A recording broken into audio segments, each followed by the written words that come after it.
ప్రజాపాలనలో భాగంగా రైతు భరోసా పథకాన్ని ఈరోజు మన గౌరవ ముఖ్యమంత్రి మన కొడంగల్ నియోజకవర్గంలో భాగమైన కోస్గి నుంచి చంద్రవంక నుంచి ఈ కార్యక్రమాన్ని ప్రారంభిస్తున్న సందర్భం లోపల ఈ కార్యక్రమానికి విచ్చేసినటువంటి నా సహచర శాసనసభ్యులు నారాయణపేట పర్ణికారెడ్డి గారు, పెద్దలు police housing corporation chairman Gurunath Reddy గారు, జిల్లా బ్యాంక్ చైర్మన్ విష్ణువర్ధన్ రెడ్డి గారు, గ్రంథాలయ సంస్థ చైర్మన్ విజయ్ కుమార్ గారు, అదేవిధంగా మన ముఖ్యమంత్రి గారి సోదరుడు మరియు మన నియోజకవర్గ కొడంగల్ ఇన్ఛార్జ్ తిరుపతి రెడ్డి గారు, ఈ కార్యక్రమంలో హాజరైనటువంటి మున్సిపల్ చైర్పర్సన్స్, కౌన్సిలర్సు, బ్లాక్ అధ్యక్షులు, మండల అధ్యక్షులు అందరికీ కూడా పేరు పేరున నమస్కారం తెలియజేస్తూ చాలా సంతోషంగా ఉంది. మనం 76వ గణతంత్ర దినోత్సవాన్ని మన తెలంగాణ రాష్ట్ర వ్యాప్తంగా 45,000 కోట్ల రూపాయల పథకాలకు ఈరోజు శంకుస్థాపన చేసుకొని పథకాలు ప్రారంభం చేసుకుంటూ 10,000 కోట్ల రూపాయలని రేపు రైతుల యొక్క ఖాతా లోపల జమ అయ్యే విధంగా ఒక మంచి కార్యక్రమాన్ని మన గౌరవ ముఖ్యమంత్రి రేవంత్ రెడ్డి గారు మన కొడంగల్ నియోజకవర్గం నుంచి ప్రారంభించడం చాలా సంతోషంగా ఉంది. గతం లోపల కేసీఆర్ పాలనలో ఉన్నప్పుడు ఎన్నో అబద్ధాలు, ఎన్నో మోసాలు, రైతులకు రుణమాఫీ చేస్తా అని చెప్పి 2-3 ఏళ్ల తర్వాత చారానా చారణ చారణ అని చెప్పి అస్సలు చారణ ఎగ్గొట్టి, అదేవిధంగా అది రుణమాఫీ కాదు, కేవలం అది వడ్డీ మాఫీ పథకంగా గత కేసీఆర్ పాలనలో, టీఆర్ఎస్ పాలనలో జరిగింది. మనకు మన గౌరవ ముఖ్యమంత్రి గారు మేమంతా అమెరికాలో ఉన్నాం.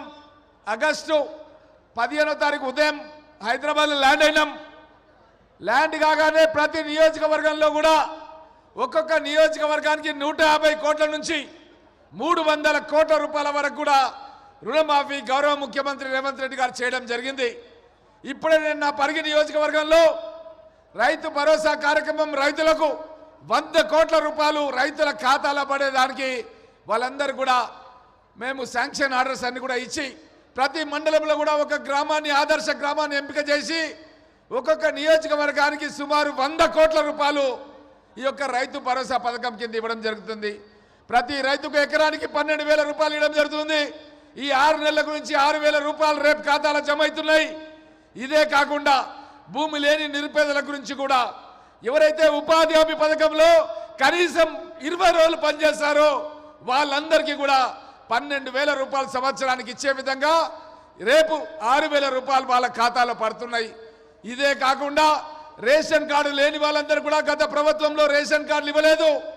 మనం కాంగ్రెస్ ప్రభుత్వం వచ్చిన తర్వాత, రేవంత్ రెడ్డి గారు ముఖ్యమంత్రి అయిన తర్వాత మొట్టమొదటిసారిగా ఈరోజు రేషన్ కార్డులు దరఖాస్తు చేసుకున్న వాళ్ళందరూ కూడా రేషన్ కార్డులు ఇస్తున్నాం. ఈ ఉగాది పండుగ నుంచి ఫైన్ రైస్ అంటే సన్న బియ్యం ఇచ్చే కార్యక్రమాన్ని మనం ప్రారంభిస్తున్నాం. అదేవిధంగా రేషన్ కార్డు అంటే బియ్యం ఒకటే కాదు, ఎవరికైతే అనుకోకుండా గుండె జబ్బు రావచ్చు, యాక్సిడెంట్ కావచ్చు, కిడ్నీ రోగాలు రావచ్చు, పేదలు అలాంటి రోగాలు వస్తే దేవునికి దండం పెట్టి, దేవుడా ఎందుకు మా ఇంట్లో ఇట్లాంటి రోగం తీసుకొచ్చినావు, ఉన్న భూమి అమ్ముకోవాలా, ఎట్లా బతకాలి అని చెప్పి బాధపడే పరిస్థితులు మన ప్రాంతంలో ఉన్న సన్నకారు, చిన్నకారు, పేద రైతులకు ఉంటుంది.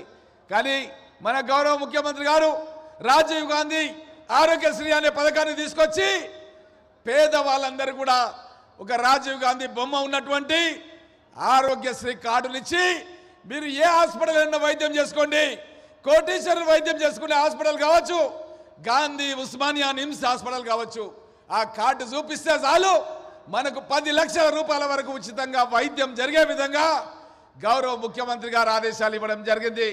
అదేవిధంగా ఇప్పుడు ఇందిరమ్మ ఇండ్ల గురించి ప్రతి మండలంలో ఒక గ్రామాన్ని ఎంపిక చేసి ఎన్ని ఇండ్ల గురించి దరఖాస్తు చేస్తే అన్ని ఇండ్లు, ఎస్సీ ఎస్టీలు అయితే 6 లక్షలు, బీసీలు అయితే 5 లక్షలు పెట్టి ఎస్సీ ఎస్టీ బీసీ మైనార్టీలందరూ కూడా ఇండ్లు ఇచ్చే కార్యక్రమాన్ని కూడా గౌరవ ముఖ్యమంత్రి గారు ఈ రోజు నుంచి ప్రారంభించిండు.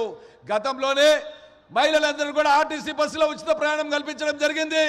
అదేవిధంగా ఇంటికి కరెంటు కూడా ఉచితంగా ఇవ్వడం జరుగుతుంది. గతంలో కాంగ్రెస్ గవర్నమెంట్ ఉన్నప్పుడే వ్యవసాయానికి ఉచిత కరెంటు 2004 నుంచి ప్రారంభమైన పథకం. ఎప్పుడు మన గౌరవ ముఖ్యమంత్రి మన రేవంత్ రెడ్డి గారి